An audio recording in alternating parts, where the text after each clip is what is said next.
diciendo, se acabó, lo vamos a empezar. Vamos a volver cada campesino, cada de los que llamen dirigentes, a sus veredas y a sus regiones, y nos vamos a convertir en vaqueros, porque un líder, y lo que llaman líder porque yo no llamo líder, un líder es un vaquero, si tiene genio para manejar su ganado, lo lleva donde sea, y si no tiene genio, no lo lleva. Yo les dije, vamos a ver quién es quién, pero esto no vamos a echar para atrás, vamos a echar para adelante. Y regresamos a veredas y llevamos cada uno a su comunidad. En ese momento yo fui un triunfante, llevé 82 personas entre hombres y mujeres que me acompañaron para que se diera en alto la gran caravana. Y ahí fue cuando pudimos denunciar. No nos pusimos a llorar por lo que ocurrió ni por lo que estaba ocurriendo, nos pusimos a denunciar qué estaba pasando.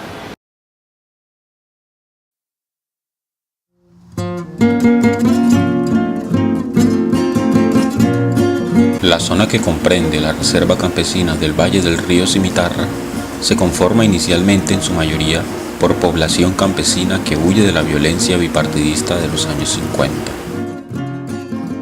Nutriendo a la región con nuevas colonizaciones provenientes de diferentes zonas y regiones del país, estas fueron familias que huyeron de la violencia en búsqueda de mejores condiciones para la subsistencia y que se encontraron en una tierra bastante rica y productiva en recursos naturales que actualmente comprende, como zona de reserva campesina, los municipios de Remedios y Yondó en Antioquia y Cantagallo y San Pablo en el sur de Bolívar.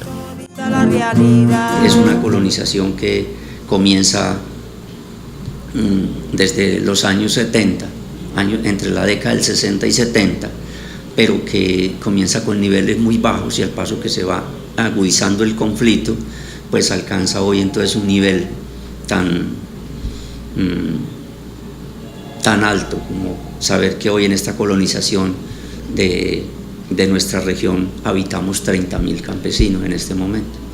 Entonces consiste en que es unos territorios muy grandes que son diferentes culturas y que en esas culturas entonces deben de estar las personas que tienen como la experiencia, el conocimiento para el manejo de las culturas. Vamos a hablar de la seccional nordeste antioqueño, es una zona donde la cultura del campesino ha sido la explotación de maderas, maderables, la explotación del oro, la agricultura para el autoconsumo, la seccional media que comprende en Yondó, parte de Cantagallo, entonces es una zona plana, apta para la ganadería, donde la mayoría de los capitalistas han puesto la mirada y ya han venido comprando toda esa cantidad de tierras y las han venido concentrando en unos pocos. Esa es la primera característica. La segunda tiene que ver entonces con una zona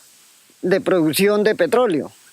El caso de Yondó y Cantagallo, que hace muy difícil que el campesino se estabilice, porque entonces las empresas abren una campaña de unos grandes empleos y el joven de esta región nace aquí, hace la primaria y de una vez se va para los cascos urbanos a buscar. Cuando le dan una cosa que llamamos 28 en la empresa y en los cascos urbanos entonces duran 4, 5, 8, 10 meses para arriba y para abajo, pero van olvidando la cultura del campo.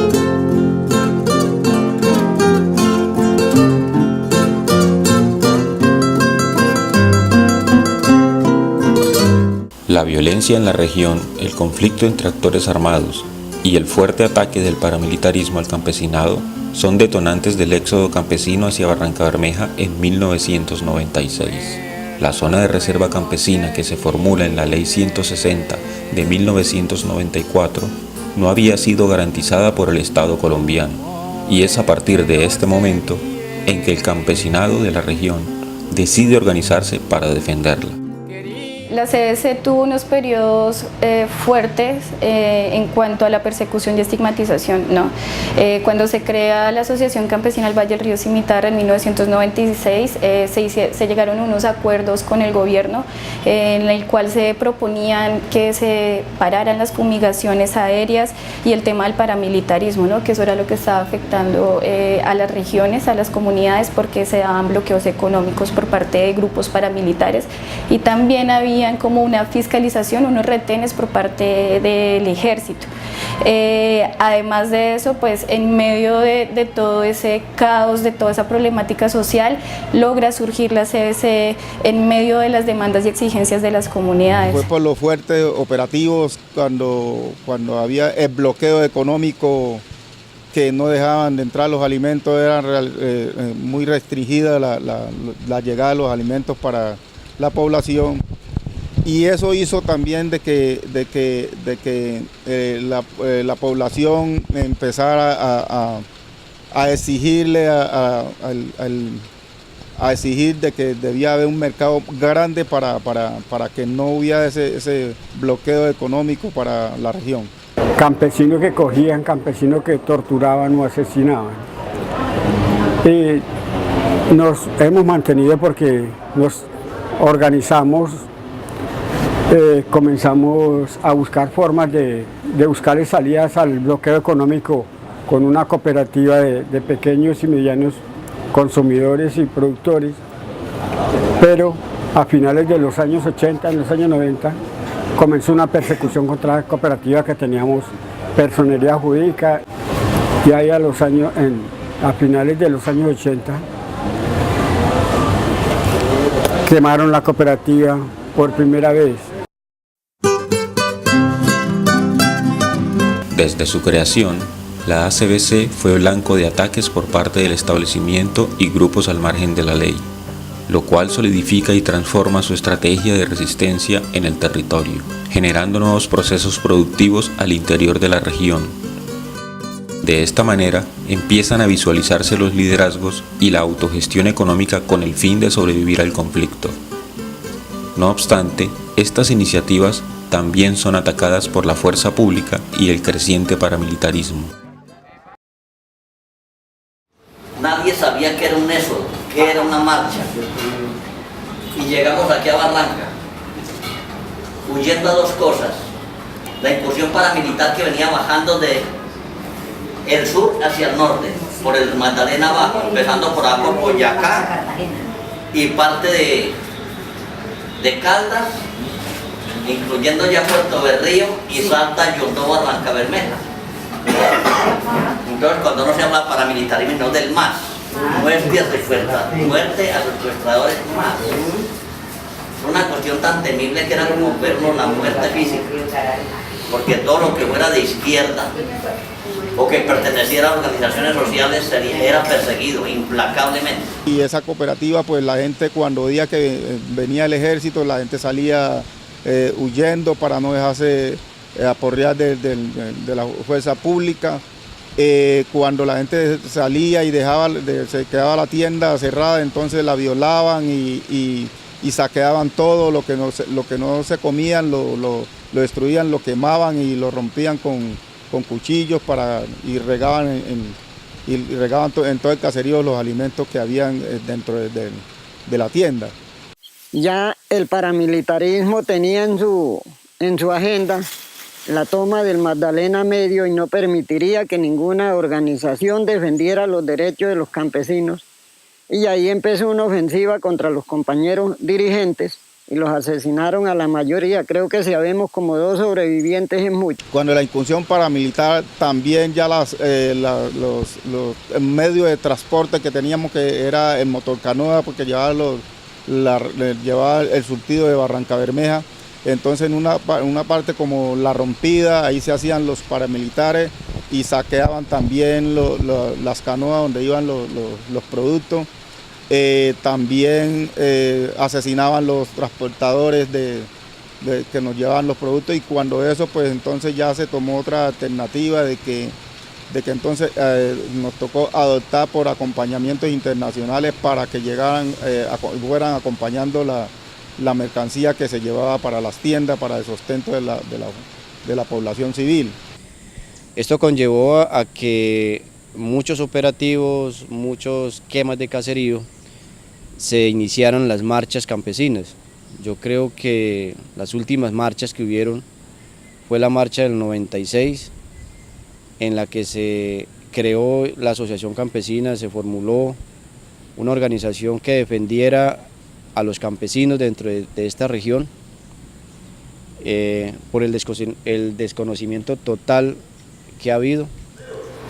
Entonces se metieron un grupo de personas a la iglesia, la gente de la ciudad, la señora, a rezar ahí y tal, y estaba el padre en pleno sermón y tenía el micrófono. Entonces llegó un compañero, pues voy a decir el nombre aquí, Espaguete Alcides Vergara, y entró allá al cura y le pidió prestado el micrófono.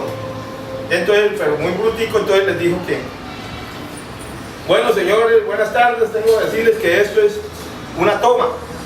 Cuando dicen toma, el cura salió por una puerta de atrás, los otros agentes cerraron la puerta principal de la calle, cerraron, y la gente se salió, la gente de la iglesia, la gente que llegó de la ciudad a rezar ahí, se salieron por atrás, y ahí quedaron solamente 20 campesinos, 22 campesinos que se habían llegado desde antes.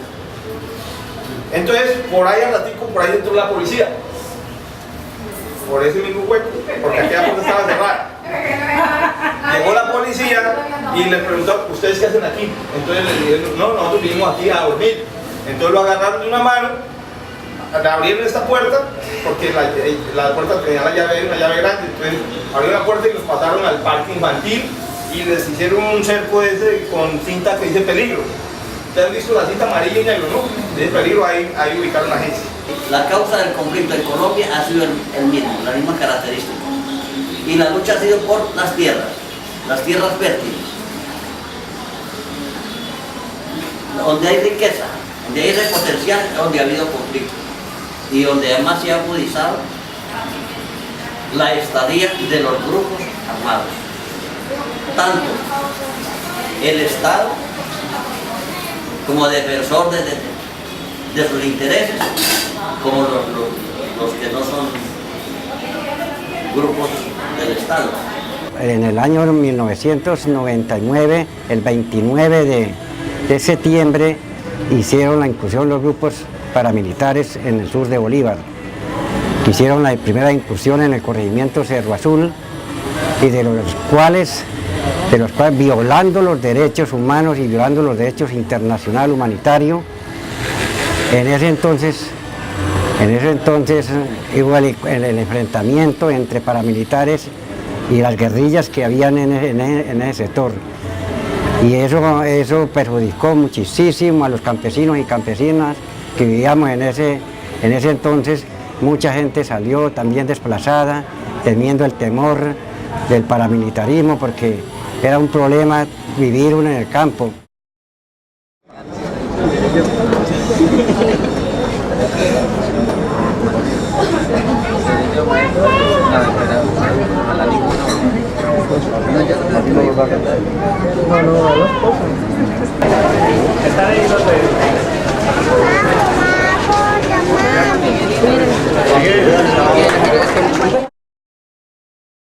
Llega el periodo de Álvaro Uribe Vélez, en donde hacen un acuerdo personalmente la CBC, líderes de la CBC con Álvaro Uribe Vélez, para tratar todo el tema de zona de reserva campesina, todo el conflicto social y armado que se estaba dando, y a los 3 meses se empiezan las órdenes de captura a los líderes y lideresas de la CBC. ¿Eso qué implicó? Eso implicó que casi se deteriorara la organización, porque muchos fueron encarcelados y muchos de esos eran parte de la junta directiva de la CBC. Sin embargo, eso dio pie a resistencias y a nuevos liderazgos, que hay que mencionar que la compañera Irene Ramírez, la actual presidenta de la CBC, logrará abanderar todo el proceso y sostener la organización, mientras los otros compañeros estaban en la cárcel o estaban exiliados como un mecanismo de protección. Hicimos una reunión muy grande donde nos dijeron: la asociación en este momento jurídicamente no puede seguir porque los compañeros cayeron a la cárcel, y nos reunimos con Humanidad Vigente en ese momento, que es un colectivo de abogados, y hicimos una convocatoria donde debíamos de cada uno pensar qué íbamos a hacer. Entonces yo salí pues con mucho miedo, fui elegida por parte de la Junta de Acción Comunal de aquí de Puerto Matilde, una señora Amparo Gutiérrez por parte de San Francisco. Tenía mucho temor en ese momento, bueno, pero ahí lo importante era saber que teníamos que seguir adelante, que la organización no podía terminarse porque los 12 compañeros habían tenido que ser, habían unos encarcelados y otros han salido. Y de verdad, pues en el 2008 tomé como la decisión de irme a Barranca a recibir como el trabajo de la asociación. Tener en cuenta que ese trabajo de derechos humanos que se ha hecho,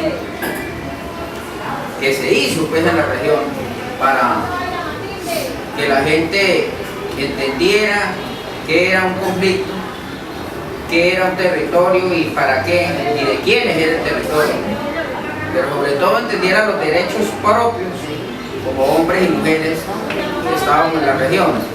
Se está haciendo desde este año un trabajo de campo en donde estamos recogiendo, haciendo talleres de memoria y asimismo el tema de protección en el tema de riesgos, derechos humanos, derecho internacional humanitario y derechos campesinos. Hasta ahorita lo que hemos analizado es que solo se encuentran documentados, que reposa esa información en Defensoría del Pueblo, Unidad de Víctimas, 119 casos de los últimos 20 años.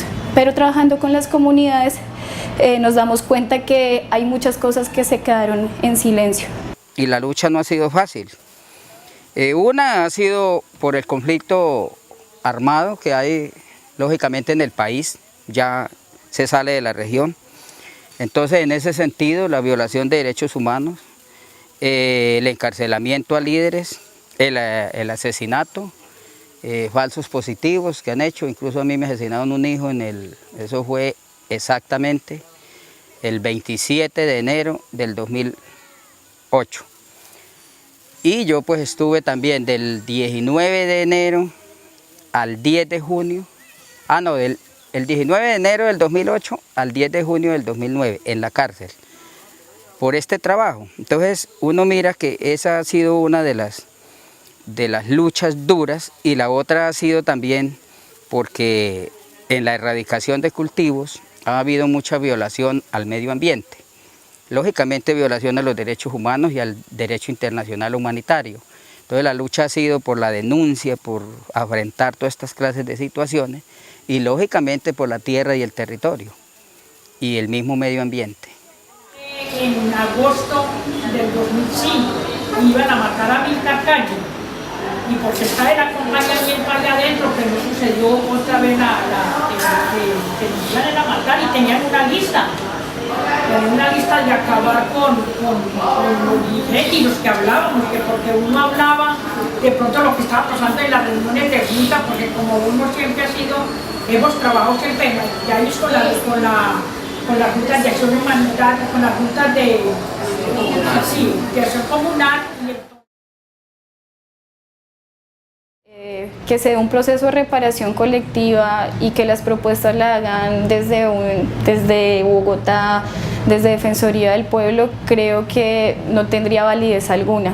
Entonces por eso se está haciendo el ejercicio de realizar esos talleres de memoria y de propuestas de reparación colectiva, porque realmente los que han sentido el conflicto armado han sido los campesinos y campesinas del Valle del Río Cimitarra y los líderes y lideresas. Entonces creo que nadie puede dar algo más certero la propuesta que quiere en el tema de reparación colectiva que las mismas personas que han vivido el conflicto. El trabajo que se viene haciendo en el territorio busca mantener la defensa del mismo y fomentar la cultura campesina a partir de la construcción de la memoria colectiva. Para la población de la zona de reserva campesina del Valle del Río Cimitarra, es importante garantizar la no repetición y sobre todo que la implementación eficiente de los acuerdos esté orientada a la conservación del territorio y la vida digna. Lo que estamos buscando con este proyecto y el objetivo de la asociación es contar esa verdadera historia, no esa historia oficial en la que se enmarcó y se justificó las masacres, las quemas de los caseríos, los homicidios, los falsos positivos, y más bien buscamos mostrar los daños, cómo fueron las resistencias y cómo esto ayudó a que, digamos, la organización se lograse mantener en estos últimos 20 años. Estamos en un nivel muy bien organizativo, podemos decirlo, creo que con mucho orgullo hemos ganado un espacio muy bonito, a pesar de que fue muy difícil en el 2008, pero igualmente eso lo superamos y creo que para nosotros crecimos antes más, estamos en ese nivel. Y nuestra expectativa como mujeres y como hombres es trabajarle el tema de la paz. Y yo creo que ese es un tema que es no digamos que difícil, pero sí va a ser de darle mucho interés, pero también de ponerle mucha voluntad, sobre todo nosotros los que estamos siendo llamados a hablar del trabajo de la paz, para que sigamos en esta conquista de tener un mejor futuro, una paz con justicia verdadera, que sea una paz colectiva para todo el mundo, donde nos sintamos por igualdad de personas, pero también igualdad de derechos, ¿no? Pero ya con esto, como este proceso de paz que está realizando y las negociaciones que tuvo la insurgencia de las FARC en La Habana, Cuba, con el gobierno nacional, pues hay otros caminos que se nos abre la oportunidad de vida, ¿sí? Que vamos a tener esos derechos a que nos hagan esa reparación colectiva de parte del Estado. Entonces, en ese orden de ideas, pues abrazamos el proceso de paz.